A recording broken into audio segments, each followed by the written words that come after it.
Nunca le había contado esto a nadie, pero hace unos años, antes de tener este canal, cambié mi forma de hablar por completo durante casi un año. No exagero, suavicé mi acento, elegí otras palabras, hasta cambié el ritmo con el que respondía en una llamada.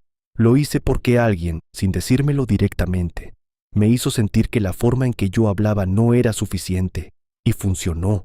Conseguí lo que quería, pero también sentí, por primera vez, que estaba traicionando algo mío que no sabía ni cómo nombrar.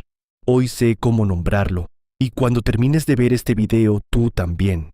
Porque lo que te voy a contar no es solo sobre acentos, es sobre poder, sobre quién decide qué voces merecen ser escuchadas y cuáles deben cambiar para sobrevivir.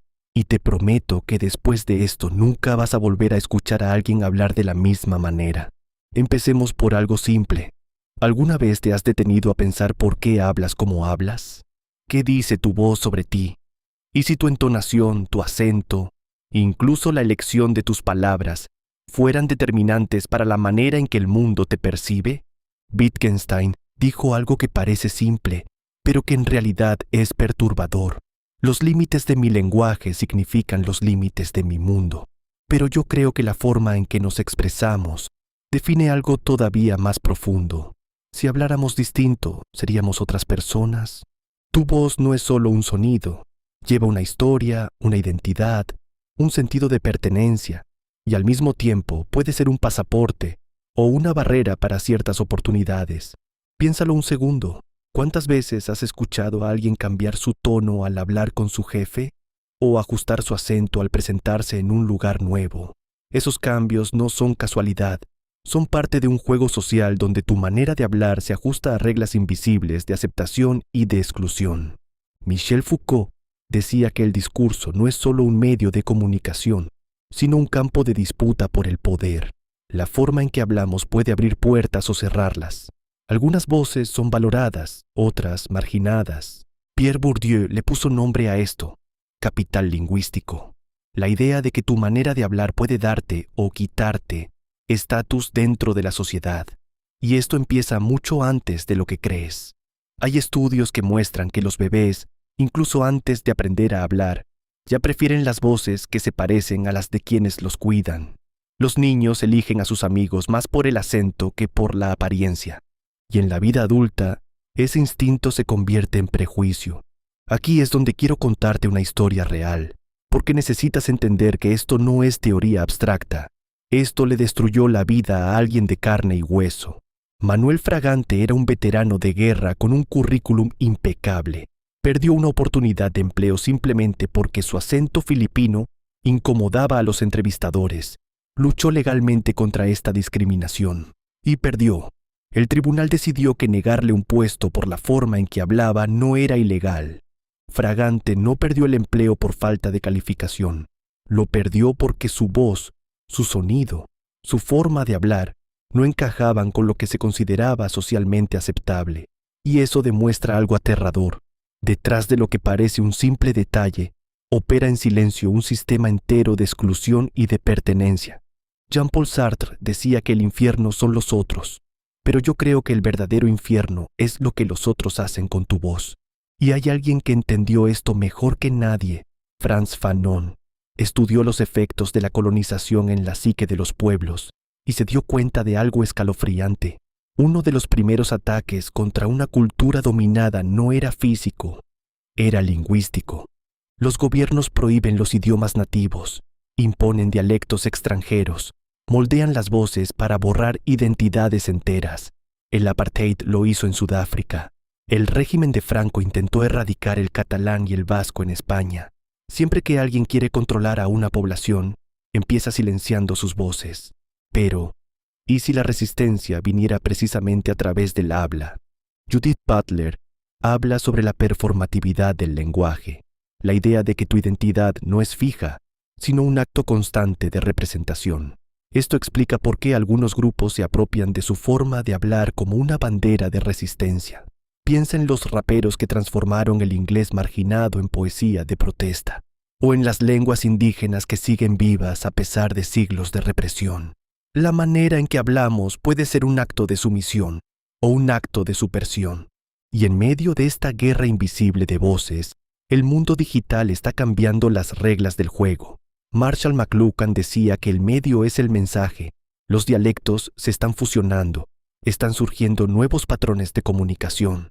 El inglés formal ya no domina el escenario global. Influencers con acentos regionales se vuelven virales por primera vez en la historia. Las voces que antes eran silenciadas, ahora están siendo escuchadas. ¿Pero significa esto que la discriminación lingüística va a desaparecer? ¿O solo estamos reemplazando una forma de exclusión por otra? Zygmunt Bauman, con su teoría de la modernidad líquida, nos obliga a preguntarnos, ¿nos estamos volviendo realmente más inclusivos? ¿O simplemente estamos fluyendo hacia nuevos patrones de exclusión? Al final, Nietzsche tenía razón cuando decía que no hay hechos, solo interpretaciones. La forma en que hablas moldea la manera en que los demás te perciben y, en consecuencia, define parte de tu identidad. La pregunta incómoda es esta. Si tu voz fuera diferente, también lo sería tu destino. Quiero que pienses en algo más. Nadie habla de la misma manera todo el tiempo.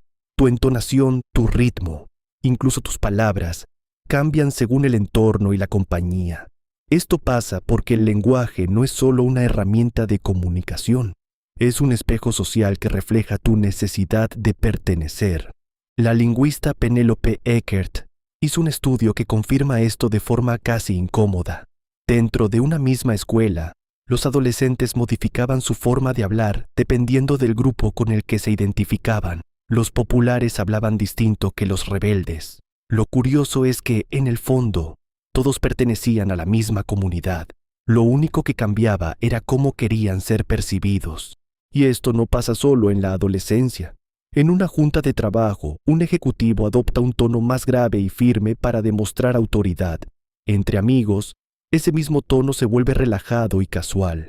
Esta adaptación constante se conecta directo con el capital lingüístico de Bourdieu. Igual que el dinero o el estatus, tu forma de hablar es un activo social.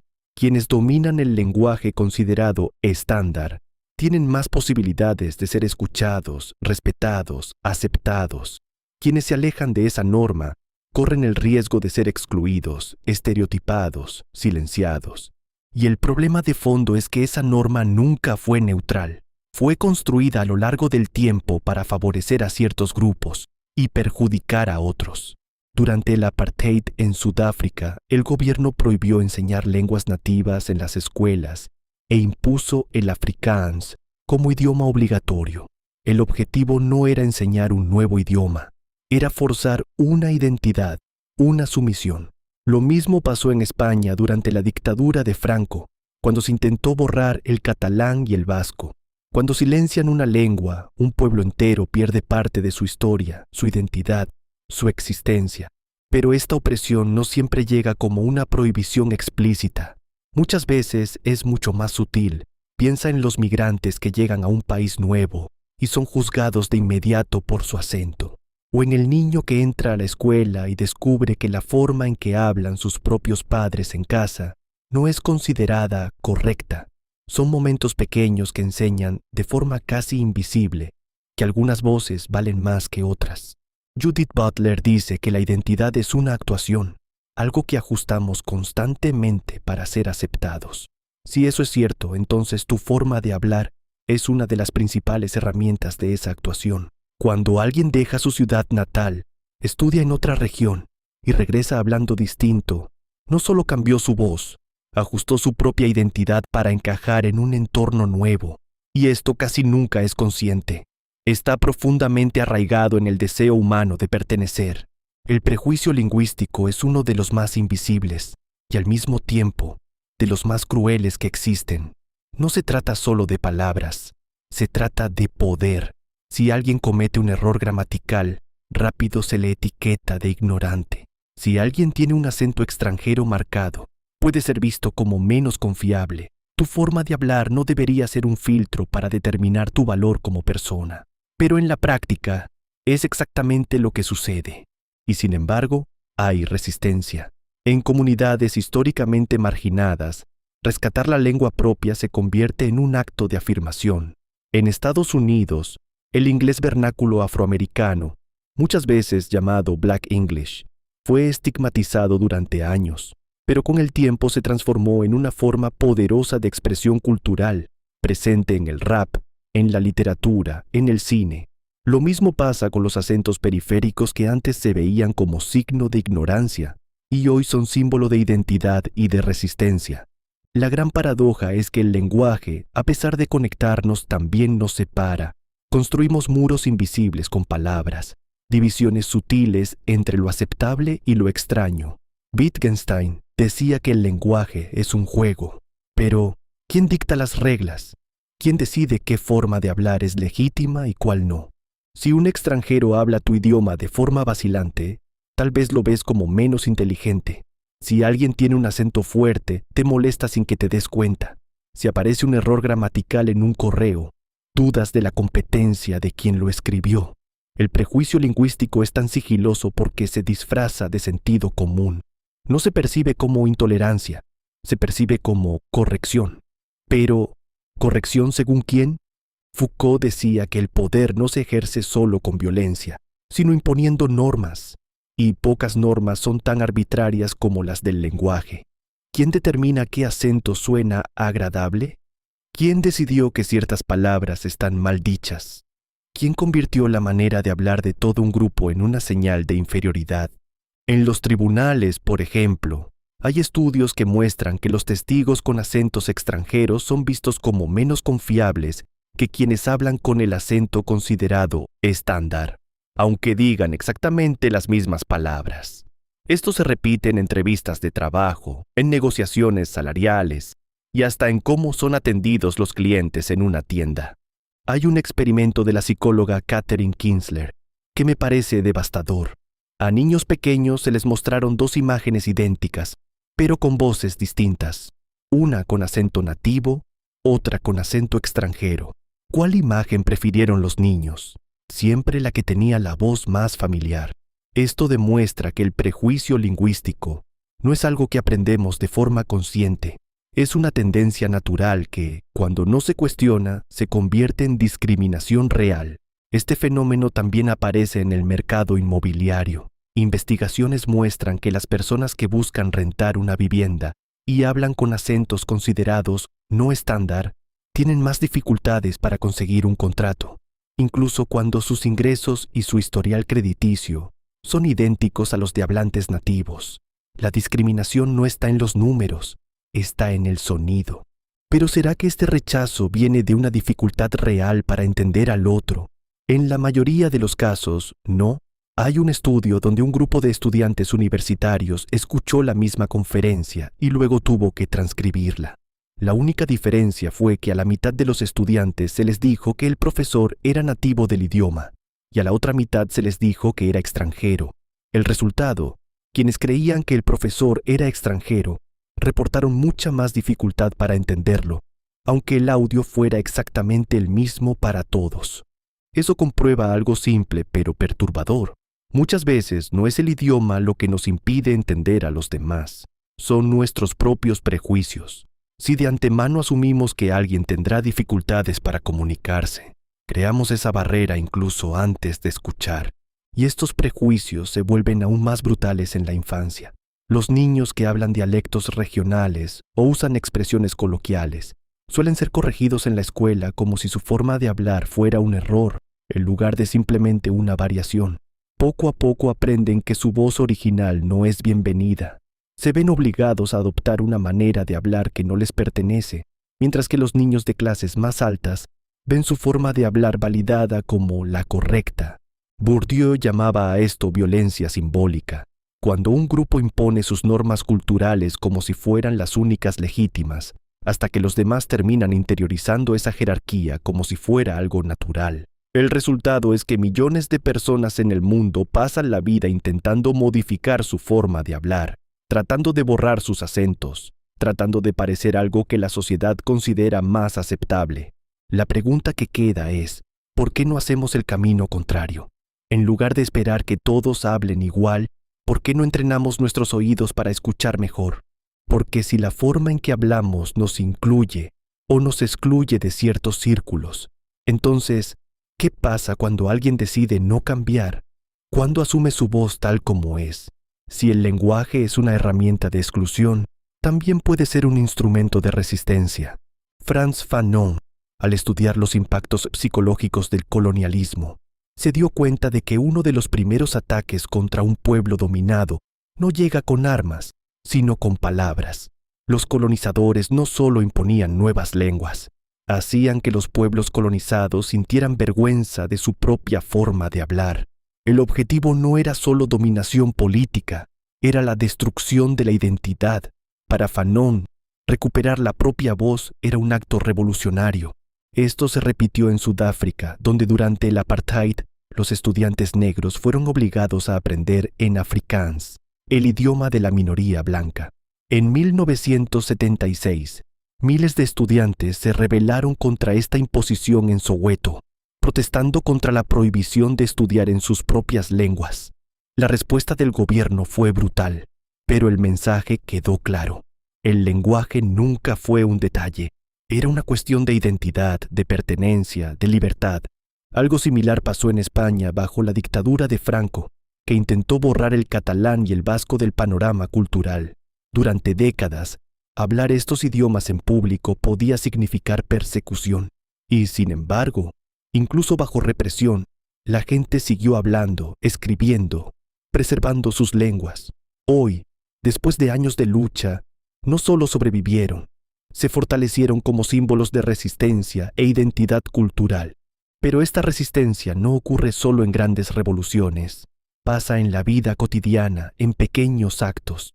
El Black English en Estados Unidos durante mucho tiempo fue visto como una forma inferior de inglés, algo que debía corregirse en la escuela o eliminarse en el trabajo. Pero en lugar de ser borrado, se transformó en arte, en el rap, en la literatura, en el cine. Se convirtió en una afirmación cultural poderosa. Judith Butler argumenta que la identidad es un proceso continuo de performatividad, algo que expresamos y reafirmamos todos los días. Si eso es cierto, entonces la forma en que hablas no es un detalle neutro. Es una elección que comunica quién eres y a qué grupo perteneces. Mantener un acento, una jerga, una entonación específica puede ser una manera de decir: sé que esperan que cambie, pero me niego. La pregunta es si esa resistencia será aceptada o si la sociedad seguirá castigando a quienes hablan fuera de lo que se considera correcto. La respuesta puede estar surgiendo justo ahora, en la era digital, donde están naciendo nuevas formas de lenguaje que desafían los estándares antiguos. Durante siglos, las reglas del lenguaje fueron dictadas por instituciones, academias, gobiernos, sistemas educativos. Pero ahora, ¿quién decide cómo hablamos? Internet, las redes sociales, los memes, los videos virales, las plataformas de streaming están redefiniendo no solo lo que decimos, sino cómo lo decimos. Lo que antes se veía como un error, ahora puede convertirse en tendencia. McLuhan decía que el medio es el mensaje, y esto se cumple al pie de la letra. Twitter limitó la escritura a 280 caracteres y cambió la forma en que estructuramos nuestras ideas. WhatsApp eliminó la necesidad de una puntuación formal. TikTok y YouTube están impulsando los acentos regionales, porque el video permite que la voz auténtica llegue a millones, sin pasar por filtros institucionales. Por primera vez en la historia, un joven con un fuerte acento de provincia puede hablar de filosofía y ser escuchado por millones. Un migrante puede crear un canal y ganar más respeto del que tendría en una entrevista de trabajo. Personas de distintas partes del mundo mezclan idiomas y crean nuevos dialectos digitales. ¿Es esto inclusión o simplemente un nuevo sistema de exclusión? Bauman decía que vivimos en una modernidad líquida, donde todo está en constante cambio. Esto también aplica al lenguaje. Las reglas que antes eran rígidas se están disolviendo, pero al mismo tiempo están surgiendo nuevas jerarquías. Quien domina el lenguaje de Internet con fluidez gana relevancia. Quien no entiende los códigos de los memes, los emojis, la jerga digital, puede terminar excluido igual que antes, solo que con reglas nuevas.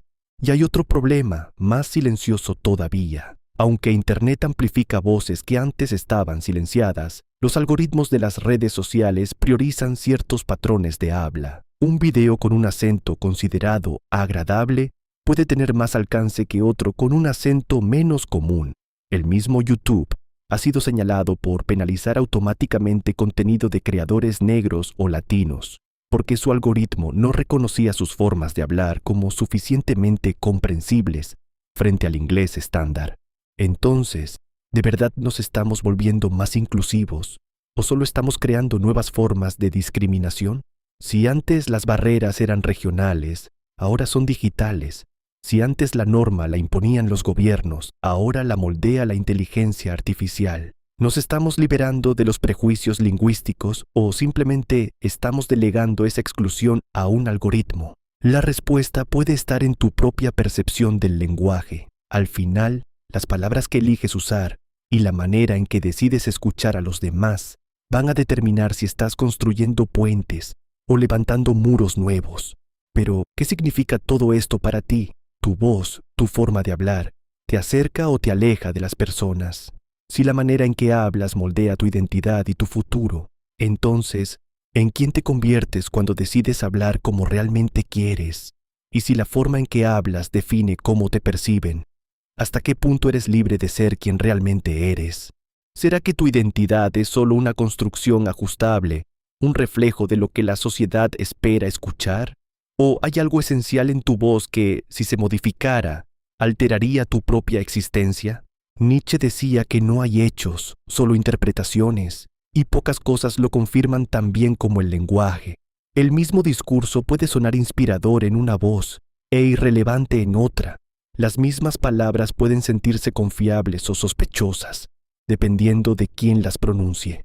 Hablar no es solo comunicar, es una afirmación de existencia. Lo que hemos visto en este video es que el lenguaje es un campo de disputa, un filtro invisible que decide quién pertenece y quién queda afuera. Algunas voces se amplifican, otras se silencian. Algunos acentos se consideran encantadores, otros indeseables. Algunas formas de hablar se respetan, otras se ridiculizan. Pero hay un poder inmenso en quienes deciden mantener su voz, incluso cuando el mundo les pide que la cambien. Hay una fuerza real en hablar como uno quiere, aún sabiendo que eso puede cerrar ciertas puertas. Porque al final, la identidad no se trata solo de adaptación, se trata de autenticidad. Así que ahora te lo pregunto a ti. ¿Hablas para ser escuchado o hablas para ser aceptado? Si tu voz fuera diferente, ¿seguirías siendo tú? Vuelvo a esa historia que te conté al principio. Cuando cambié mi forma de hablar durante casi un año, conseguí lo que quería. Pero también aprendí algo que no se me olvida. Cada vez que suavizaba mi acento para encajar, sentía que perdía un pedazo pequeño de algo mío. Y un día simplemente dejé de hacerlo. No porque fuera fácil, sino porque me di cuenta de que el espacio que exigía que cambiara mi voz era el espacio equivocado para mí. Si llegaste hasta aquí, algo de esto te tocó. Tal vez te hizo recordar un momento en el que sentiste que tu forma de hablar fue juzgada. O tal vez te hizo notar que, en algún momento, tú también juzgaste a alguien por cómo hablaba. Cuéntame en los comentarios. ¿Alguna vez sentiste que tu voz fue un obstáculo? ¿Alguna vez cambiaste tu manera de hablar solo para encajar? Quiero leer tu historia. Y si este video te hizo pensar diferente, dale like, suscríbete al canal y activa las notificaciones. Todavía tenemos muchas reflexiones por delante. Y te prometo que la próxima pregunta te va a incomodar todavía más. Nos vemos en el próximo video. Hasta entonces, cuida tu voz y cuida tu esencia.